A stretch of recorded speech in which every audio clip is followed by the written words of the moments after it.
네, 오늘 하나님의 말씀은 누가복음 1장 5절에서 13절까지 말씀 교독하겠습니다.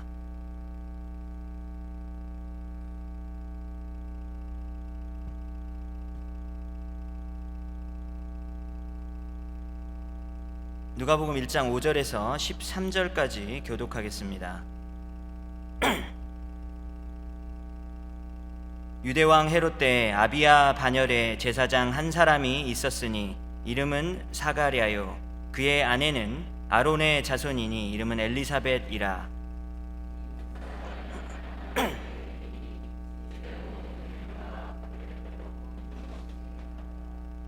엘리사벳이 잉태를 못함으로 그들에게 자식이 없고 두 사람의 나이가 많더라.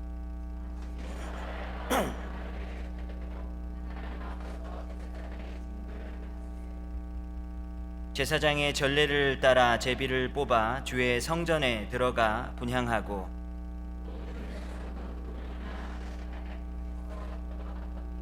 주의 사자가 그에게 나타나 향단 우편에 선지라. 천사가 그에게 이르되 사가랴여 무서워하지 말라. 너의 간구함이 들린지라. 내 아내 엘리사벳이 내게 아들을 낳아주리니 그 이름을 요한이라 하라. 아멘. 여러분, 지난주에는 누가복음과 사도행전을 기록한 저자 누가는 어떤 사람인가에 대해서 살펴보았습니다. 그리고 누가는 역사가였고 그리고 의사였었죠. 그의 치밀하게 자료를 준비하는 그런 모습들, 그리고 검증하는 모습들을 하나님께서 쓰셔서 신약 성경의 3분의 1을 기록하는 일이 있었다라는 사실을 알게 되었습니다. 지난주에 살펴보았던 그 1절부터 4절까지는 이 누가복음의 사실 서문에 해당되는 내용이고요. 본격적인 내용이 들어가는 것은 오늘 본문 5절부터 시작이 되어집니다. 그래서 누가복음의 이야기의 시작이 여러분들 예수님 이야기부터 시작이 되고 있습니까? 아니죠. 예수님 이야기부터 시작이 되어지는 것이 아니라 세례 요한의 출생 이야기부터 시작이 되고 있는 것을 보게 됩니다. 왜 그렇게 세례 요한이 중요한 것일까? 예수님께서 말씀하시기를 이 땅에서 여자가 낳은 자 중에서 세례 요한보다 큰 이가 없다라고 마태복음 11장 11절에서 말했습니다. 예수님이 이렇게 말씀하셨을 만큼 세례 요한은 중요한 인물이다라고 하는 것이죠. 여러분들도 사실 성경에 좋아하시는 인물들, 그리고 위대하고 또 그리고 존경할 만한 그런 인물들이 굉장히 많이 있다라는 것 다 아실 텐데요. 왜 세례 요한이 모든 사람들 중에서 가장 큰 사람이다라고 예수님께서 이야기한 것일까요? 그 이유는 세례 요한이 그 세례 요한 그 본인 자체가 대단해서라기보다는 사실 세례 요한이 빛을 비추고 있는 그 인물이 있죠. 그분이 바로 구원자 예수 그리스도이시기 때문입니다. 세례 요한이 길을 먼저 닫고 그리고 그 닦아진 길로 온 인류의 죄를 구원해 주신 예수님이 등장하셨기 때문이다라고 하는 거죠. 여러분, 예수님이 없었다면 이 아침에 오늘 우리가 이렇게 한자리에 모일 이유가 전혀 없죠.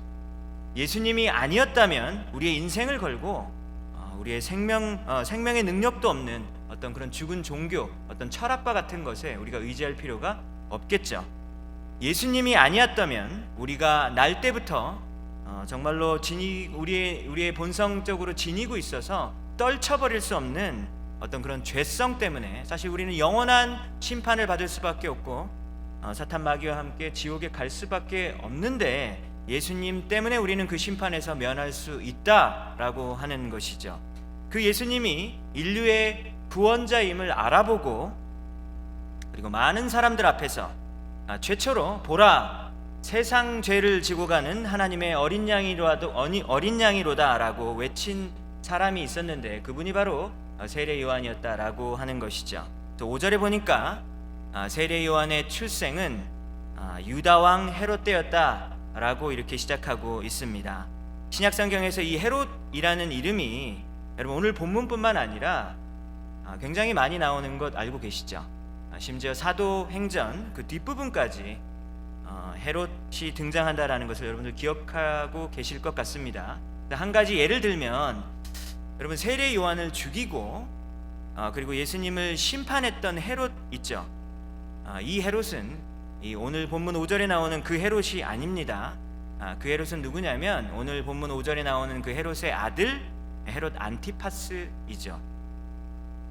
또 사도행전에 나와서 사도 야고보를 죽이고 그리고 베드로를 감옥에 넣었던 그런 그 헤롯이 있었는데요. 그 헤롯은 오늘 본문 5절에 나오는 헤롯이 아닙니다. 그 헤롯은 누구냐면 오늘 보면 5절에 나오는 그 헤롯 대왕의 손자였었던 헤롯 아그리파 1세라고 하는 것이죠. 이렇듯 헤롯이 그 가문을 이루어서 정말 하나님을 믿는 자들을 엄청나게 핍박하는 일들을 자손 대대로 이렇게 해왔다라고 하는 건데요. 오늘 본문 5절에서 등장하는 헤롯은 어떤 사람인지 조금 더 살펴보도록 하겠습니다. 이 사람의 이름은 헤롯 대왕이라고 부르죠. 헤롯 the Great라고 불리우는 자입니다. 이 사람은 로마 제국의 아부에서 출세하기 위해서 무슨 일이라도 저지를 수 있었던 야심가였었습니다. 10명의 아내와 결혼을 했었다라고 역사 기록은 남기고 있고요. 이것은 무엇을 말하냐면 이쪽 저쪽에다가 혈연 관계를 대어서 자신의 정치적 기반을 쌓으려고 했었던 어떤 그런 시도였다라고 하는 것을 우리는 알 수 있게 되는 것이죠. 결혼을 자신의 세속적인 출세를 위해서 할 수 있는 사람이라면 어떤 사람인가 우리에게 딱 답이 나오죠. 예수님이 또한 상을 뒤엎으신 그 성전이 있죠. 그 성전을 지은 사람이 헤롯 대왕입니다. 그리고 오늘 본문에 등장하는 이 사가랴가 제사장으로 일을 했었는데요. 이 제사장으로 일했었던 이 예루살렘 성전을 지었었던 이 사람이 바로 헤롯 대왕, 오늘 본문 5절에 나온 사람입니다. 세상에서 권력과 돈을 맹렬하게 쫓아가는 사람들의 특징 중 하나가 있는데요. 무엇일까요? 늘 불안해한다라고 하는 겁니다. 왜냐하면 잃을 것이 너무 많은 거죠. 그리고 자기가 자신의 인생을 걸고 막 얻어낸 것들, 이뤄낸 것들이 많기 때문에 그것을 언제 잃을까 늘 두려움에 떨고 그리고 불안에 떨게 된다라고 하는 것이죠. 헤롯 대왕이 이런 사람이었습니다. 유대에 왕이 태어났다라고 하는 그 예수님의 출생 소식이 소문이 쫙 퍼지게 되자 이 소문을 듣고 견디지 못합니다. 자신의 왕의 자리에서 빼앗길까봐 베들레헴에서 2세 이하의 모든 아기들을 죽이라고 명령했습니다. 그 모든 아기들을 막 죽여버리는 거죠. 이 사람이 바로 헤롯 대왕이었습니다. 심지어 자신의 권력 유지를 위해서 아내도 죽이고 장모도 죽이고 그리고 자신의 아들까지도 죽이는 사람이 바로 헤롯 대왕이었습니다. 이 세례 요한의 출생 이야기를 보면 뒷부분에 보면요, 이 가브리엘 천사가 성전에 나타나서 이 아들을 낳을 것이라는 이 약속의 말씀을 분양을 하고 있는 그 사가랴에게 나타나서 이야기를 해주었죠. 여러분, 이런 이야기를 들어보니까 굉장히 좀 신비롭고 좀 특별하게 들리지 않습니까? 그래서 마치 삼국유사에 등장하는, 여러분 신라라는 그 나라의 시조 박혁거세 아시죠? 그 박혁거세의 탄생 설화를 한번 들어보시면 굉장히 신비로운 이야기가 많거든요. 그래서 혹시 여러분들 가운데서 세례 요한을 너무 돋보이게 하려고 이거 말도 안 되는 신화적인 그런 이야기들을 꾸며낸 것이 아닌가라고 하는 생각을 혹시나 하시는 분이 있을지 모르겠습니다. 근데 오늘 본문은 뭐라고 5절에서 시작을 하고 있죠? 유대왕 헤롯 때라는 말로 시작을 하고 있죠. 그렇게 하는 이유가 뭐냐면 그런 식으로 생각하지 말라라고 이야기하고 있는 것입니다. 세례 요한의 탄생이 실제로 역사적인 상황 가운데서 명백하게 일어났었던 사건이었다라고 하는 것을 말해주는 것이죠. 어느 시대였습니까? 로마 제국의 아우구스투스 황제 시대였었고요. 그리고 유대 지역을 다스리고 있었던 헤롯 대왕이 있었던 다스리고 있었던 그런 시대였었습니다. 그때 누가 있었습니까? 사가랴라고 불려지는 제사장이 있었다라고 하는 것이죠. 그의 아내가 있었습니다. 그의 아내는 엘리사벳인데요. 이 엘리사벳의 가문도 모세의 형이었던 아론의 후손 자손이었다라고 5절에 나와 있죠. 여러분, 아론의 후손은 뭘 할 수 있죠? 아론의 후손만 할 수 있는 직분이 있죠. 뭘 할 수 있죠? 제사장의 직분을 감당할 수 있었습니다. 레위 지파라고 다 제사장을 감당할 수 있는 것이 아니죠. 레위 지파 중에서 아론의 후손들만 그 제사장의 역할을 감당할 수 있었습니다.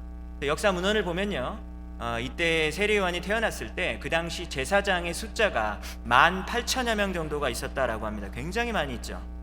다윗 왕 때부터 그 역대 상을 보면요, 이 제사장을 24개의 조로 나누었다라고 하는 이야기가 나와요.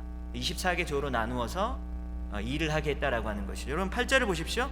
8절을 보면요, 사가랴가 자기 조의 차례가 되어서라고 말이 되어 있죠. 자기 조의 차례가 된 겁니다. 이제 일할 차례가 된 것이죠. 즉 24개 조 중에서 아비야 조에 이 사가랴가 속해 있었는데 드디어 자기 조의 차례가 되어서 하나님의 일을 감당할 수 있게 된 것입니다. 여러분 18,000명을 24개 조로 나누게 되면 한 조에 몇 명이죠?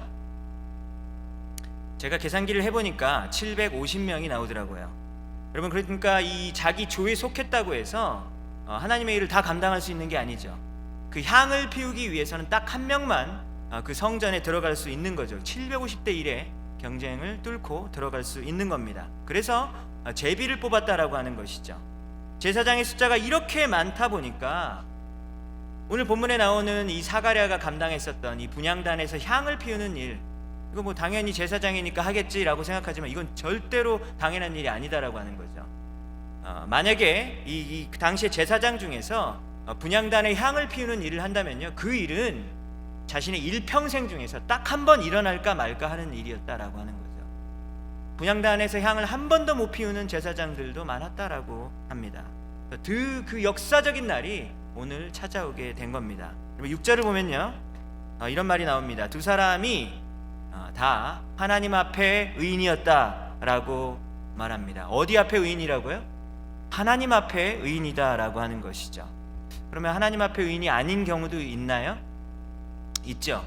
사람들 앞에서는 의롭다는 평가를 듣지만 하나님 앞에서는 그런 평가를 받지 못하는 무리의 사람들이 성경에 있었다라고 이야기합니다.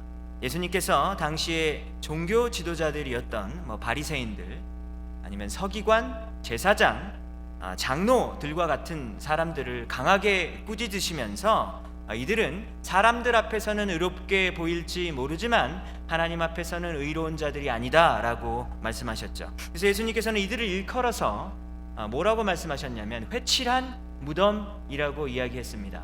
무덤에다가 칠을 했는데요, 그때 페인트를 했는데 석회로 허옇게 칠을 했다라고 하는 겁니다. 그렇게 하얗게 발라서 단정한 모습을 하고 있는데요, 단정하면 뭐합니까? 그것은 무덤일 뿐인 것이죠. 겉만 번지르르 할 뿐이지 그 속을 들여다보면 사실 죽어있는 시체가 있는 것이죠. 영적으로 죽어 있다라고 하는 겁니다.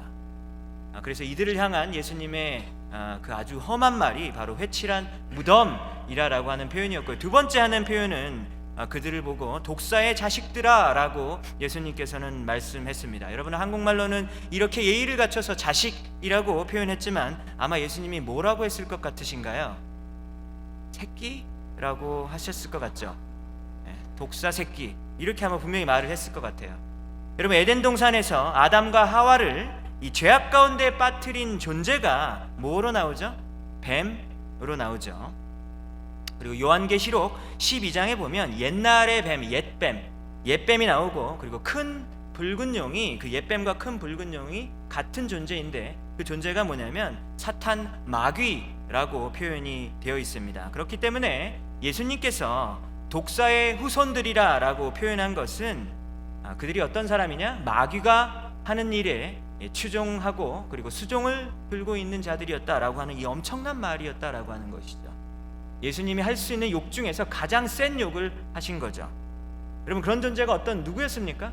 누가 그런 존재였냐라고 하는 거죠. 이렇게 못된 사람들이 도대체 누구였냐라고 하는 겁니다. 불신자입니까? 불신자가 아니죠. 이미 하나님을 안다고 하는 자들이 사실은 그런 자들이다라고 하는 겁니다. 기도를 많이 하고 성경을 많이 읽고 그리고 성경을 많이 알고 그리고 헌금을 많이 내는 사람들이었습니다. 여러분들 이런 것들이 잘못된 건가요? 전혀 아니죠. 정말로 성숙한 하나님의 사람이라면 그들의 삶 가운데서 말씀, 기도, 뭐 헌금 아니면 헌신 이런 모습들은 당연히 있어야 되는 것이죠. 선택이 아니라 필수입니다. 이런 모습들이 잘못된 것이 아니죠. 예수님들이 이 모든 것들을 하라라고 사실 말씀하셨습니다. 근데 예수님께서는 무엇을 말씀하시는 거냐면요, 인간의 죄성이 얼마나 간사하고 끈질긴지, 그리고 교묘한지, 기도를 하고, 그리고 찬양을 하고, 그리고 예배를 드리고 섬김을 하는 그 중에서도 우리가 죄를 지을 수 있는 존재다라고 하는 겁니다. 이게 얼마나 무서운 말인가요? 여러분, 문제는요, 이 바리새인에 대한 설교와 가르침을 우리 교회 성도들이 얼마나 많이 들었는지, 자신이 바리새인이라고 생각하는 사람은 교회 안에 아무도 없죠. 그러나 세상 사람들이 교회를 이렇게 걱정하는 것을 보면, 그리고 또 우리 주위에 아니면 내 자신의 모습을 들여다보면, 진짜 내가 독사 자식이구나 라는 생각이 들지 않습니까? 그래서 우리에게 내가 과연 바리새인과 같은 사람인가 아닌가 라고 하는 것을 한번 점검해 보았으면 좋겠습니다. 어떤 사람이 바리새인일까요? 나에게 어떤 그런 징후가 어떻게 나타나고 있는지 한번 살펴보았으면 좋겠는데요, 저는 두 가지만 말씀을 드리겠습니다. 첫 번째는 내가 하고 있는 여러 가지 경건의 행위들을 사람들이 좀 알아줬으면 좋겠다 하고 하는 바람이 굉장히 강한 성향이 있는 거죠. 이 나의 신앙의 어떤 행위들을 사람들이 그리고 제대로 잘 알아주지 않으면 너무 억울한 마음이 드는 겁니다. 하나님 앞에서 하는 것이 아니라 어떻게 하죠? 그냥 반 정도 섞습니다. 하나님 앞에서도 하고 사람들 앞에서도 하고 이러는 거죠. 이런 마음을 근데 안 가진 사람이 있습니까? 여러분, 이런 마음 안 가진 사람이 있나요? 정말로 열심히 막 섬기고 막 하나님의 일을 위해서 했어요. 근데 옆에서 아무도 안 알아주고 아무도 칭찬도 안 하고 아무 말도 안 해요. 여러분, 괜찮으세요? 괜찮지 않으실 거예요. 그래서 우리 모두 다 이런 마음이 사실 있다라고 하는 거죠. 어떤 일을 열심히 하고 그리고 그 일에 대해서 사람들이 칭찬해주고 잘했어 라고 격려해주는 거는 사실 아름다운 일이죠. 이런 일이 잘못된 것은 결코 아닙니다. 근데 우리가 정말로 조심해야 될 게 뭐냐면, 우리가 이렇게 자꾸 칭찬도 듣고 막 인정도 받고 이렇게 하다 보면은 우리가 주의하지 않으면 어느덧 나도 모르는 사이에 칭찬과 인정을 갈구하는 어떤 그런 방향으로 우리의 인생의 방향이 점점점 그쪽으로 흘러나가게 된다라고 하는 거죠. 자기도 잘 몰라요. 근데 어느덧 보면 자기가 그런 상태가 되어 있는 것이죠. 누가 처음부터 나쁜 사람이 되고 싶습니까? 그렇지 않죠. 좋은 의도로 다 시작을 합니다. 그러나 그 중간중간에 그 동기와 마음을 계속해서 수시로 중간중간 하나님의 말씀에 비추어서 자신을 점검해 보아야 된다라고 하는 것이죠. 만약에 그렇게 하지 않으면 우리가 이 바리새인들이 저질렀던 그 죄악 가운데 빠질 수밖에 없다라고 하는 겁니다. 그래서 내가 지금 그런 바리새인들의 그 독사의 자식들과 같은 어떤 죄를 짓고 있는가 안 짓고 있는가를 한번 살펴보려면 이 질문을 한번 해보면 되겠습니다. 나는 지금 하나님 앞에서 살아가고 있는가 아니면 사람들 앞에서 살아가고 있는가? 이 간단한 질문을 해보았으면 좋겠습니다. 두 번째로 생각해 볼 수 있는 기준은 무엇이냐면요, 다른 사람의 신앙 정도를 관찰하고 그리고 내가 계속해서 관찰하면서 또 그 사람을 계속해서 평가한다라고 하는 것이죠. 그러니까 다른 사람에 대한 관심이 너무 많아요. 나의 신앙이 다른 사람들보다 낫다 아니면 못하다 이런 것들을 계속해서 비교하고 있는 겁니다. 근데 이거를 개인만 하고 있는 것이 아니죠. 교회도 하고 있죠. 우리 교회가 저 교회보다는 낫다라고 하는 생각들을 계속하고 있다면 여러분, 이것들은 바리새인의 증세입니다. 멈춰야 하는 것이죠. 만약에 우리 교단이 다른 교단보다 더 낫다라고 생각하는 경향이 있습니까? 역시 우리 교단 교리가 최고야 라고 하는 경향이 우리에게 있다라고 하는 것이죠. 근데 천국에 가보면요, 감리교도 많고 순복음교회도 있고 다 있습니다. 그러니까 그런 생각을 우리가 너무 지나치게 가지는 것은 큰 문제가 있다라고 하는 것이죠. 바리새인들은 예수님과 자신들을 계속해서 비교하면서 자신들이 예수님보다 더 거룩하다라고 하는 것을 계속해서 증명하고 싶어하는 사람들이었습니다. 막 안식일에 자기들은 일을 안 하는데 예수님은 안식일에 어려운 사람들을 도와줬죠. 어려운 사람 도와준 것을 보지 않고 어려운 사람을 안식일에 도와줘 라고 하면서 율법을 어겼다라고 예수님을 정죄했다라고 하는 거죠. 그리고 그들의 특징이 뭐냐면 예수님을 계속 쳐다보고 있는 거예요. 죄를 짓나 안 짓나 계속해서 유심히 쳐다보고 관찰하고 있는 겁니다. 여러분, 이런 증상이 있다면 뭐라고요? 이게 바리새인들이 되어가고 있는 증상이다 라고 하는 겁니다. 또 바리새인들은 이런 기도를 했습니다. 하나님, 저희가 세리가 아닌 것도 감사드리고요, 창녀가 아니라서 하나님 감사합니다. 남의 것을 빼앗아 가지고 자기 배를 배불리다니 저게 인간이 할 짓입니까? 하면서 세리보다 자기는 낫다 라고 이것을 기도로 올려드렸다라고 하는 것이죠. 하나님, 아무리 돈이 없어도 그렇지 어떻게 자기 몸을 팔아가지고 돈을 법니까? 그런 일을 할 수 있겠습니까? 라고 하면서 창녀들을 욕했다라고 하는 겁니다. 여러분들, 뉴스를 보니까요, 캄보디아에 그 가정에 그 빚이 많은 집이 있는데요, 그 가정의 빚을 갚으려고 부모님들이 이 딸을 성매매하는 곳에다가 파는 사람들이 많대요. 정말로 안타까운 일이죠. 여러분, 만약에 이 힘없이 팔려간 그 어린 딸들이 이제 하창가에서 일을 하고 있는데 과연 그들에게 정죄의 말을 감히 던질 수 있습니까? 아니잖아요. 그 사정도 모르고 함부로 그런 말을 할 수가 없는 거죠. 여러분, 우리가 길에서 구걸을 하는 우리 홈리스들을 볼 때 몸이 튼튼해 보이는데 왜 일을 안 하고 있을까? 막 이런 생각 우리가 하지 않습니까? 근데 우리는 그 사람의 사정을 먼저 들어보지 않고 너무 급히 함부로 판단하는 어떤 그런 생각의 습관들이 있다라고 하는 것이죠. 근데 이런 모습들은 어떤 모습이라고요? 위선적인 사람들의 모습이다라고 하는 겁니다. 물론 그들 중에서는요, 분명히 죄를 짓고 또 게으름 가운데 빠져 있는 사람들이 분명히 있겠죠. 그러나 그들을 바라보는 그 첫 번째 그 시선이, 그리고 그들을 대할 때, 그들을 만날 때 드는 그 첫 번째 생각이 만약에 정죄의 생각이라면 이거는 문제가 있다라고 하는 것이죠. 예수님은 이런 사람들을 보고 뭐라고 얘기했습니까? 너희는 천국 문을 사람들 앞에서 닫고 너희도 들어가지 않고, 그리고 들어가려 하는 자들도 못 들어가게 막고 있는 자들이다 라고 마태복음 23장 13절에서 말씀하셨습니다.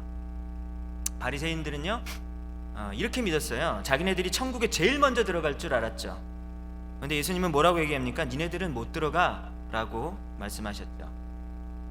그리고 바리새인들은 어떤 사람들이었습니까? 자기들만 못 들어가는 것이 아니라 문에 딱 막고 서 있어서 남들도 못 들어가게 하고 있는 자들이다라고 하는 것이죠. 오늘 이 아침에 하나님 앞에 의롭다함을 받았던 이 사가랴와 엘리사벳의 모습이 어떠한 모습이었겠는가를 우리가 생각해 보았으면 좋겠습니다. 사람들의 인정과 칭찬보다 하나님의 칭찬과 인정을 먼저 생각하는 우리 모두가 되어야 하겠습니다. 다른 사람을 판단하고 평가하고 관찰하고 정죄하는 것이 아니라 사랑의 눈으로 먼저 볼 수 있는 우리들이 되어야 하겠습니다. 그런 자들이 될 때에만이 하나님 앞에서 의로운 사람이 될 수 있기 때문입니다.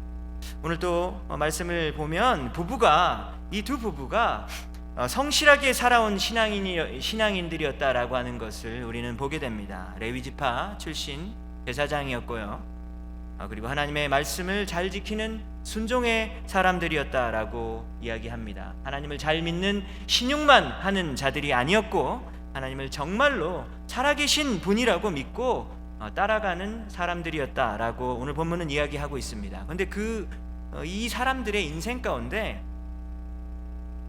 불임이라고 하는 당시에 큰 수치로 여겨졌었던 큰 문제가 그들의 인생 가운데 있었다라고 하는 것이죠.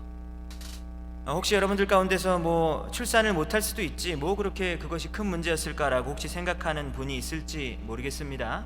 오늘 읽지 않았지만요, 누가복음 1장 25절을 보면요, 엘리사벳이 이렇게 고백을 합니다.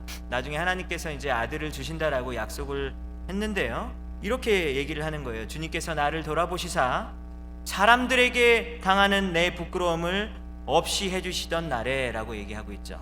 여러분, 애를 못 낳는 것 때문에 너무나 고통스러웠어요. 그런데 그 고통뿐만 아니라 사람들이 자기를 자꾸 이렇게 막 나쁘게 얘기하고 무시한다라고 하는 것이죠. 그런 일을 겪었었다라고 하는 겁니다. 엘리사벳이 살았던 사회의 문화가 그랬다라고 하는 거죠.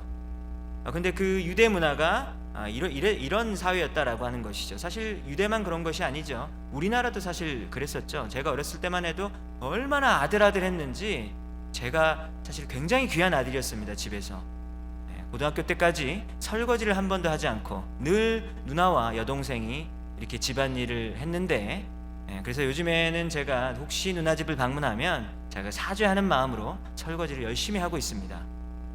이런 사상들이 우리나라에만 있었던 게 아니라 유대 가운데도 있었다라고 하는 것이죠. 창세기에 보면요, 아브라함의 아내 사라가 그런 일을 겪었습니다. 먼저 아들을 낳았었던 하갈, 그 여종 하갈에게 굉장히 큰 무시를 당했었던 이야기가 나오게 되죠.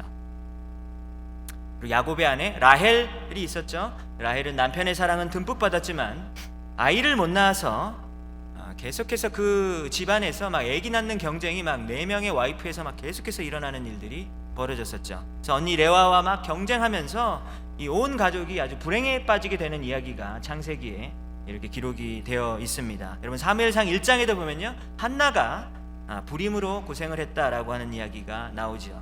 한나는 누구에게 핍박을 당했습니까? 브닌나라고 하는 또 다른 그 와이프에게 굉장히 무시를 당하는 일이 있었다라고 성경은 기록하고 있어요. 한나가 얼마나 서러웠는지 성소에서 통곡을 하면서 기도했었다라고 말하고 있죠.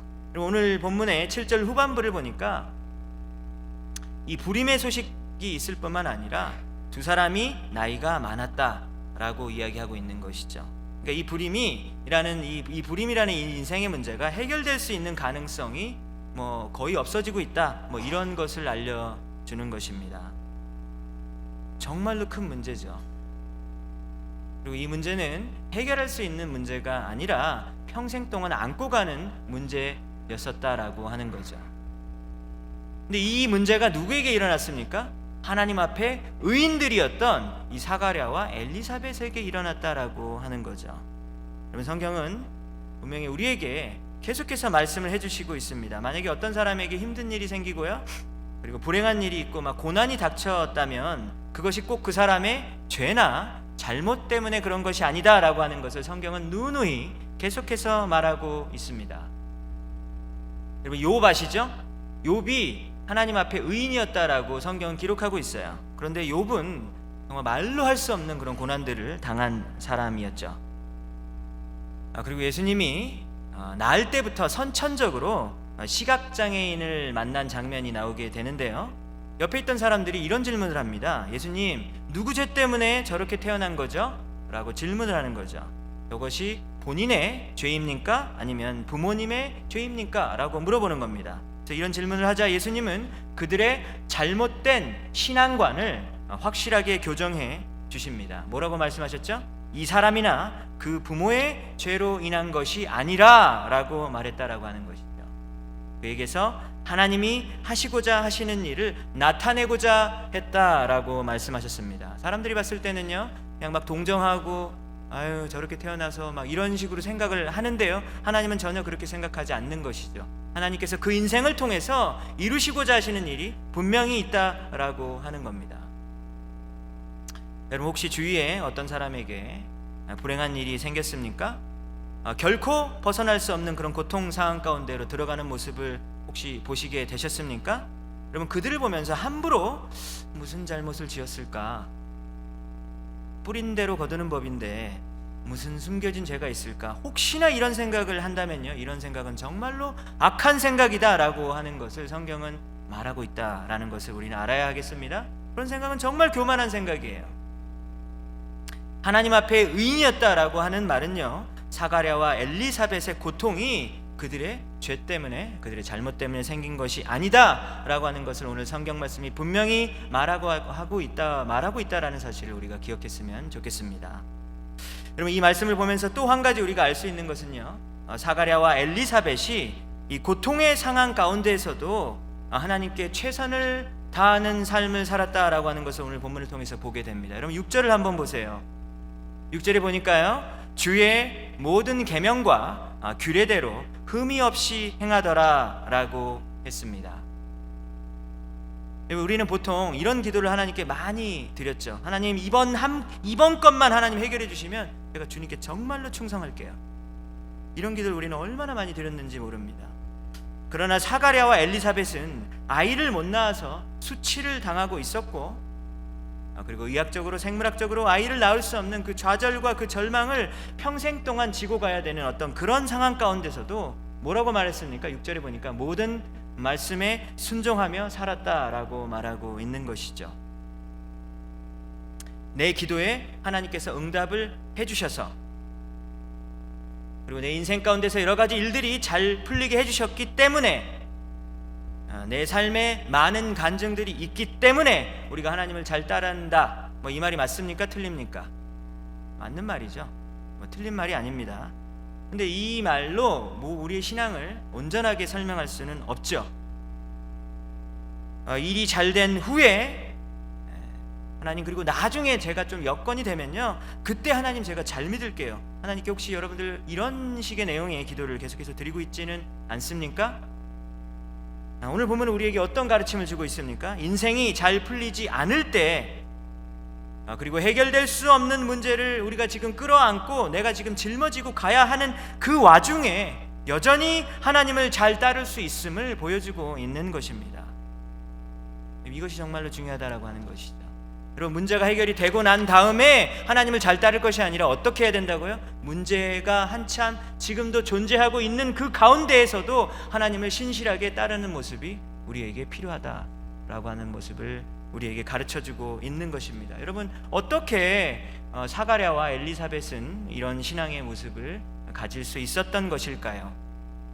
여러 가지가 있었겠지만 오늘 본문만 보면요, 그들이 기도의 사람이었다라고 하는 것을 보게 됩니다. 여러분, 9절을 한번 볼까요? 9절을 보니까 사가랴가 성소에 들어가서 향을 피우고 있는데 천사를 만났습니다. 하나님께서 보내주신 하나님의 사자를 이 분향단 오른쪽 편에서 만나게 된 거죠. 12절에 보면 사가랴가 그 천사를 보고 놀라서 무서워했다라고 하는데, 여러분, 이 무서워하고 있는 정도가 거의 패닉해서 거의 죽을 것 같은 그 두려움에 빠져 있다라고 하는 거예요. 여러분, 우리가 이렇게 기도 많이 하잖아요. 하나님, 오늘 예배 가운데 하나님 만나게 해주세요. 여러분, 진짜 하나님 만나면 어떻게 되는지 아십니까? 여러분, 장난 아니에요. 하나님 진짜로 만나면요, 거기에서 다리가 후들후들 떨려가지고 제대로 서 있지도 못한다는 거죠. 우리는 진짜 하나님이 만나는 것이 뭔지 잘 모르거든요. 그죠? 근데 성경에서는 정말로 하나님의 어떤 보내주신 사자를 만나고 어떤 하나님의 그 근처만 가도 정말로 떨고 있는 그 공포 가운데 있는 그 유한한 피조물의 연약한 모습을 보게 된다라고 하는 것이죠. 여러분, 이것이 바로 하나님을 대면하게 되는 일이에요. 근데 사가랴가 지금 하나님께서 보내주신 천사를 만났는데요, 이 천사가 사가랴에게 하는 말이 있어요. 뭐라 그러냐면, 무서워하지 말라. 너무 떨고 있으니까 무서워하지 마. 그리고 두 번째 하는 말이 뭐죠? 너의 간구함이 들린지라 라고 이야기하고 있습니다. 뭐라고 얘기했죠? 너의 기도를 다 듣고 있다라고 하는 거예요.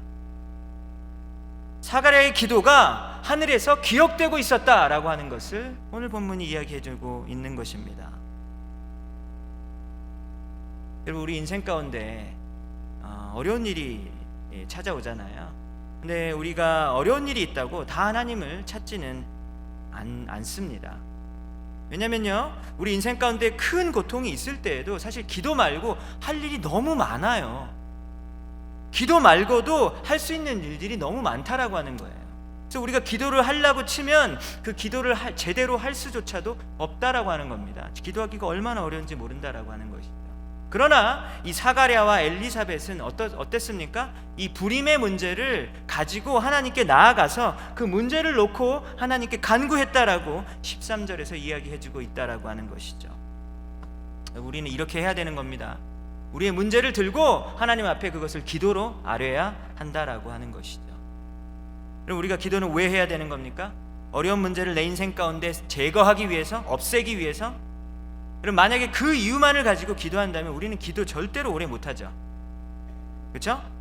제가 확신을 가지고 말씀드립니다. 여러분, 우리가 기도한 내용대로 응답받지 못한 내용들이 사실 우리 인생 가운데 너무 많잖아요. 그래서 만약에 우리의 기도의 목표가 정말 내가 기도한 내용대로 응답이 실제로 실현돼야 돼라고 하는 그 이유만으로 내가 기도를 하려고 치면요, 기도를 오래 못해요. 기도를 하다가 중간에 포기할 수밖에 없다라고 하는 것이죠. 그래서 오늘 본문은 뭘 가르쳐주고 있냐면, 기도가 설령 응답되어지지 않더라도 우리는 그 사실을 받아들여야 한다라고 하는 것을 사실 보여주고 있는 것입니다. 그것이 사실 진정한 신앙이다라고 하는 것이죠. 응답되지 않아도 괜찮다라고 하는 사실을 성숙한 그리스도인들은 반드시 깨달아야 하는 것입니다. 그러면 우리가 계속해서 열심을 다해서 기도를 해야 되는 그런 이유는 무엇일까요? 여러분, 기도한 사람만이 하나님께서 일한 것을 볼 수 있기 때문입니다. 여러분, 나중에 보면요, 하나님께서 이 부부에게 기도 응답을 또 해주셨는데, 그래서 또 사가랴가 하나님께 막 영광의 찬송을 막 드려요. 그런 모습이 있다라고 한 거죠. 여러분, 근데 이게 당연한 것 같지만 일이 잘 된 다음에 여러분들 정말로 항상 하나님께 막 찬양하고 막 하나님께 너무 감사하고 막 그러나요? 안 그럴 때 너무 많잖아요. 왜 그럴까요? 기도를 안 하니까 하나님께서 우리 인생 가운데 역사해도 그 일이 정말로 하나님이 하셨는지 제대로 그것을 느끼지 못하고 경험하지 못한다라고 하는 것이죠. 하나님께서 역사하신 그 놀라운 그 영적인 역사들을 제대로 된 영적인 눈으로 볼 수 없다라고 하는 것이죠. 여러분, 그래서 기도를 한 사람은 영적인 눈이 열어지는 놀라운 축복을 받게 되는 것입니다. 그럼 기도를 안 한 사람은요, 일이 잘 되면 역시 내가 노력을 하니까 잘 되는구나 이렇게 결론 내리거든요. 왜냐면 기도 안 해도 잘 됐잖아요. 그러니까 그 자리에 하나님이 설 자리는 없다라고 하는 것이죠. 누구에게 원인을 돌리죠? 역시 나는 좀 재능이 타고났어 라고 자신에게 영광을 돌리거나, 아니면 우리 환경적인 여러 가지 환경이 좀 맞았다, 여러 가지 조건들이 맞았다, 뭐 이런 식으로 우리는 설명을 할 수밖에 없다라고 하는 것이죠. 기도한 적이 없으니 하나님이 도와주었다라고 하는 고백을 할 수도 없고 그 필요성을 느끼지도 못한다라고 하는 것이죠. 여러분, 그래서 여러분들이 요즘 기도를 안 하고 계신다면 여러분, 이거는 정말로 무서운 일이에요. 기도를 안 하는 삶은 얼마나 무서운 삶이냐면요, 하나님 없이도 내 인생이 잘 굴러가고 있구나라고 하는 그 착각을 만들어내기 때문입니다. 사가랴와 엘리사벳이 가지고 있었던 그 인생의 너무나도 그 고통스러운 문제들을 사실 이 부부만 가지고 있나요? 그렇지 않잖아요. 여러분 모두 다 가지고 계시잖아요. 여러분 인생의 그 큰 문제를 여러분들도 다 가지고 계시잖아요. 그러한 때에 우리가 해야 될 일은 무엇입니까? 우리의 그 고통스러운 마음을 주님께 쏟아내는 것입니다. 여러분, 아까 잠깐 언급했었던 사무엘상 1장에 등장하는 여러분 한나 기억하시죠? 한나가 아기를 못 낳아서 성소에 들어가서 계속해서 울면서 막 기도를 했습니다. 계속해서 울면서 기도를 하니까 성소를 지키고 있었던 제사장이 이제 보다 못해가지고 보니까 입은 움직이는데 막 뭐라 하는 겁니다. 그러니까 제사장이 이제 언제까지 술 취해 있을 거야, 포도주 좀 끊어, 이렇게 이야기를 합니다. 그러니까 한나가 얼마나 서러워서 가뜩이나 지금 아기도 못 낳아서 서러운데 제사장이 와가지고 지금 기도하고 있는데 술 취했다 그러니까 막 더 서러운 거예요. 그래서 한나가 뭐라고 고백을 했냐면요, 내 마음을 하나님께 통하고 있다, 이런 표현을 써요. 내 마음을 하나님께 통하고 있다. 그럼 이 말이 무슨 말입니까? 영어 성경에서는요, pour out my soul to the Lord 이렇게 되어 있어요. 그러니까 내 영혼을 주님께 막 쏟아 붓고 있다라고 하는 거죠. 여러분, 이것이 바로 자신의 인생의 문제를 가지고 하나님 앞에 나아가는 자의 모습인 겁니다. 여러분들 인생의 문제 있으십니까? 있으시죠? 여러분, 그 문제를 들고 하나님께 나아가시는 여러분들 되시기 바랍니다. 여러분, 하나님과 함께 가지 않는다면 만사 형통할지라도 사실은 죽음과 심판의 길로 가고 있는 거예요. 비록 문제가 있을지라도 만약에 여러분들이 하나님과 동행한다면, 여러분들이 그 기도의 자리에 있다면 그 길은 반드시 생명과 축복의 길로 갈 수밖에 없다라고 하는 사실을 오늘 말씀을 통해서 우리는 기억했으면 좋겠습니다. 오늘 말씀을 듣고 사가랴와 엘리사벳처럼 고통 가운데서도 기도하며 우리 하나님과 동행하시는 여러분들 모두가 되시기를 주님의 이름으로 축원합니다. 이 시간에 우리 다 같이 일어나셔서 기쁨으로 찬양 328번 아무것도 두려워하지 말라, 우리 가사를 생각하시면서 여러분들의 믿음의 고백을 주님께 찬양으로 올려드렸으면 좋겠습니다.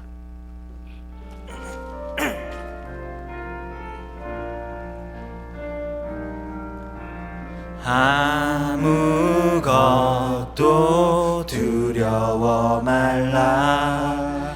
주 나의 하나님이 지켜주시네.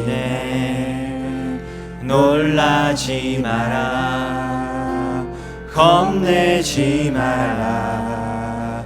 주님 나를 지켜주시네. 내 맘이 힘에 겨워, 내 맘이 힘에 겨워 지칠지라도 주님 나를 지켜주시네.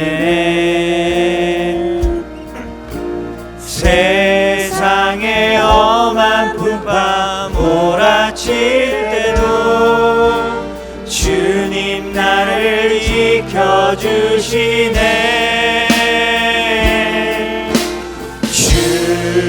주님은 나의 산성, 주님은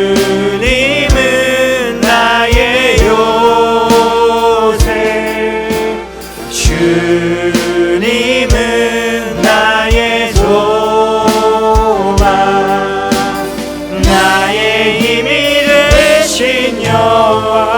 우리 처음부터 찬양하겠습니다. 아무것도 두려워 말라. 주 나의 하나님이 지켜주시네. 놀라지 마라, 겁내지 마라. 주님 나를 지켜주시네. 우리 처음부터 아무것도 두려워 말라 찬양하겠습니다. 아무것도 두려워 말라. 주 나의 하나님이 지켜주시네. 놀라지 마라, 겁내지 마라. 주님 나를 지켜주시네. 내 맘이 힘에 겨워 지칠지라도 주님 나를 지켜주시네. 세상에 험한 풍파 몰아칠 때도 주님 나를 지켜주시네. 주님은 나의 산성, 주님은 나의 요새,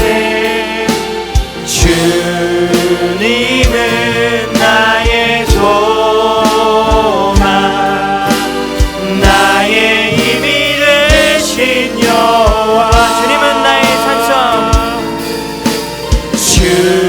주님은 나의 산성, 주님은 나의 요새, 주님은 나의 소망, 나의 힘이 되신 여호와. 이 시간에 우리 하나님께서 주신 말씀을 기억하면서 여러분들께서 가지고 계신 인생의 문제들을 하나님 앞에 내어놓고 하나님 요즘에 이렇게 힘이 듭니다. 하나님 내 인생 가운데 고통과 어려움이 있습니다. 우리 주님께서 함께 해주십시오. 주님께서 보호하여 주십시오. 인도하여 주십시오 라고 다 같이 우리 간절한 마음으로 우리 기도하겠습니다. 하나님 아버지 감사합니다. 오늘 말씀 주심을 감사드립니다. 하나님 우리가 주님 앞에 우리가 참으로 연약한 존재의 힘을 다시 한번 고백합니다. 하나님 아버지여, 우리가 우리 힘으로, 우리 경험으로, 우리의 상식으로, 우리의 논리로, 우리의 생각으로 모든 것들을 해결할 수 있을 것 같지만 이것들은 착각이고 우리의 잘못된 생각임을 다시 한번 주님 앞에 고백합니다. 하나님 아버지, 우리 인생 가운데 여러 가지 인생의 문제를 놓고 주님 앞에 우리의 마음을 쏟아놓기를 원합니다. 하나님 도와주십시오. 우리 주님만이 나의 힘이 되시고 주님만이 나의 요새가 되어주시며 산성이 되어주시고 소망이 되어주심을 다시 한번 고백합니다. 나의 방패가 되어주신 우리 하나님 아버지 감사드립니다. 우리 주님만을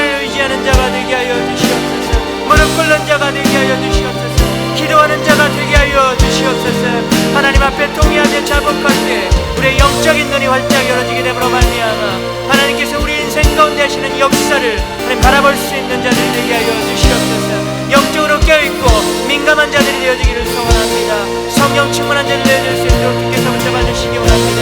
우리의 인생을 붙잡아 주시옵소서. 좋으신 하나님 아버지 감사합니다. 우리가 하나님께 그 영광스러운 그 하나님께 우리가 기도를 올려드릴 수 있는 놀라운 그 자녀의 특권을 가지게 해주심이 감사드립니다. 하나님, 우리가 이 자녀의 특권을 가지고 있고 그 하나님께 기도할 수 있는 그런 영광스러운 자리에 있음에도 불구하고 하나님, 우리의 모습을 볼 때 하나님 참으로 기도하지 않는 그런 죄악된 모습을 보게 됩니다. 하나님, 기도하는 자만이 하나님의 역사를 볼 수 있을 줄로 믿습니다. 하나님, 우리의 눈을 활짝 열어주시고 우리가 무릎으로 감당하고 하나님, 기도함으로 모든 일들에 있어서 승리할 수 있는 우리가 되게 하여 주시옵소서. 이제는 우리 구주 예수 그리스도의 은혜와 하나님 아버지의 무한하신 사랑하심과 성령님의 감화, 감동, 교통하심이 오늘 말씀을 듣고 우리의 문제를 주님 앞에 내어놓고 무릎으로 모든 일을 감당하기를 소원하고 다짐하는 우리 모든 성도님들의 머리 위에와 우리 교회 위에 이제로부터 영원까지 함께 하실지어다.